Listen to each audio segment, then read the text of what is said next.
Okay, welcome back everybody. I'm back at my workbench again, and this is the next kit up for build, and just one I just bought, 61 Ford Galaxy hardtop. I bought this because it's similar to my first car I had when I was about 17.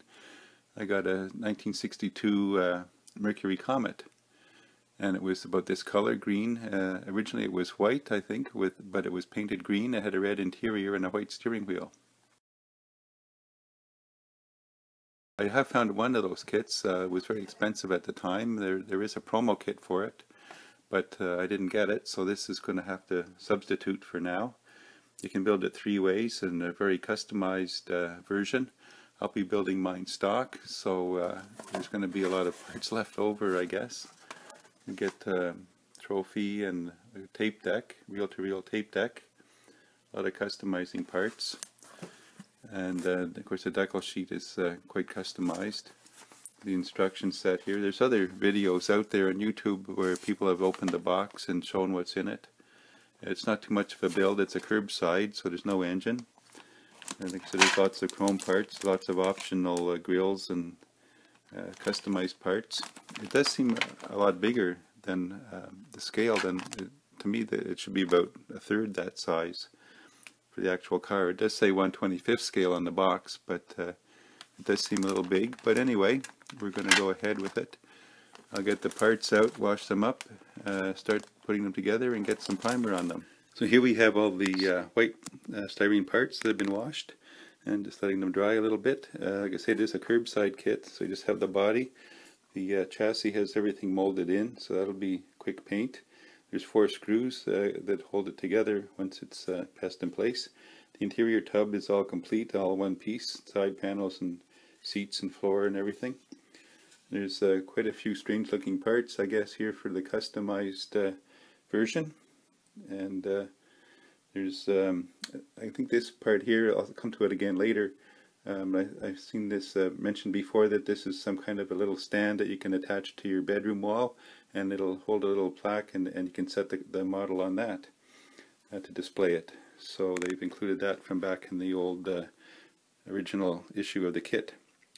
So there's also the clear parts for the windows. There's wheels that have one side as white walls, and the screws and the metal axle, and the chrome tree that are not shown here. We'll take a quick look at the instructions here. It's all on one sheet. Its first step is the interior assembly, and then attaching the interior tub into the body, and then attaching the wheels and tires. And then step 4 is adding the body to the chassis and putting on the rear and front bumpers and the trim pieces. And then 4B is custom parts. 5 is a decal placement for the customized version. And then there's moderate custom, advanced custom, and some tips on how to fill seams and cracks. And here's the instructions here for the wall hanger to display your model on your bedroom wall. So I'll be stopping at step 4. I'm just doing the basic stock version. Okay, I'm back again with a little update. I've got the interior done. As you know, it was primed in Vallejo light gray primer, and then I've airbrushed some of the crafts deco art, I guess here, deep red, 2 or 3 coats of that on there, and then I've sealed that with some satin varnish, give that a finish. I've done the same with the seat belts, the steering column, and the dash. I'm putting the wheels and tires together. I'm going to try to use the black walls on the outside. I don't remember, if I remember correctly, I don't think my car had the white walls on it, so I'm going to be using those. I'm using the stock rims and the wheel backs here. I've noticed, and it was pointed out on HPI Guy when he built this this kit, that the tires are a little bit loose. So I tried to sand down the rings on the wheel backs on there a little bit, try and get them to fit a little closer together. It's still a little loose. The wheel backs here are a little smaller diameter than the opening. It fits, but it's a little loose, so I'm going to try using some heavy duty contact cement in here, glue the two halves of the wheel together, and then hopefully they'll glue it to the vinyl tire as well. Well, I'm back again with another update. I got the wheels and tires put together as you saw with the rubber cement. I've got the pressed onto the metal axles and placed onto the chassis. It went on quite well, just pressed together. And I got the body here in green craft paint and a chrome marker for the window trim.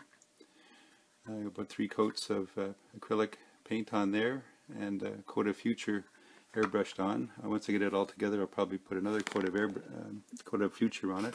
The paint I used picked up at Michael's, the Craft Smart Forest Green. It's just a satin finish, thinned with windshield washer fluid. I probably should have thinned it with Future. Might have made it shinier, but I'll put a couple of coats on after that. I've got the rear and front grills painted up and ready to go. Lights and markers in there.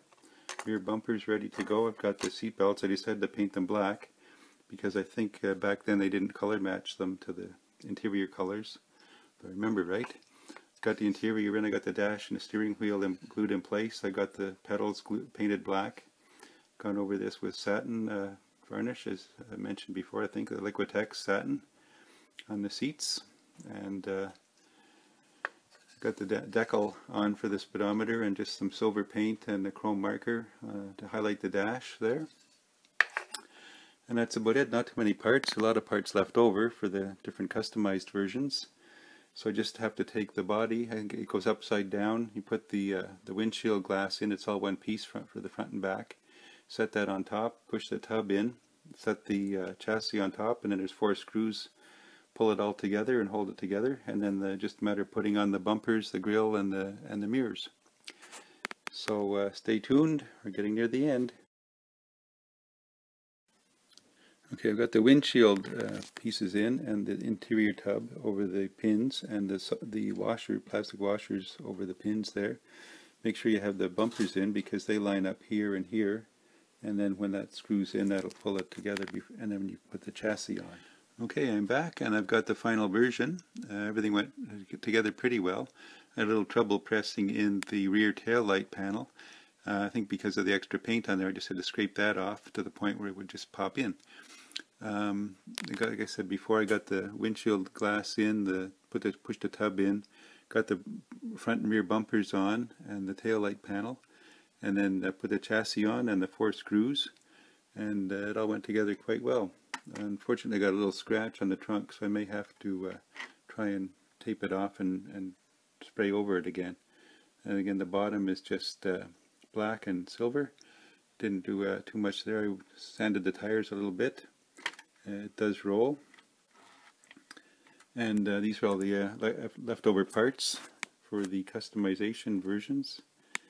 Quite a large chrome tree. There's lights and spotlights and mirrors. I didn't put the mirrors on. It's got gauges here. I put the decals on the gauges. Extra grills, extra wheels. This again, the little support here to mount it onto a wall. Extra custom bumpers and side panels. I'm not sure what this square piece is, rectangular piece is, flat here. It looks like it should be for a cover for a pickup truck or something. And this long piece here, it's got and then the super custom front end and rear end. This is supposed to be a hood scoop here. So there's quite a bit left over, and I'll put some pictures up at the end. Turned out quite well. It's as close as I can get to my very first car. So when I was 17, this was like what my first car was, with a inline 6.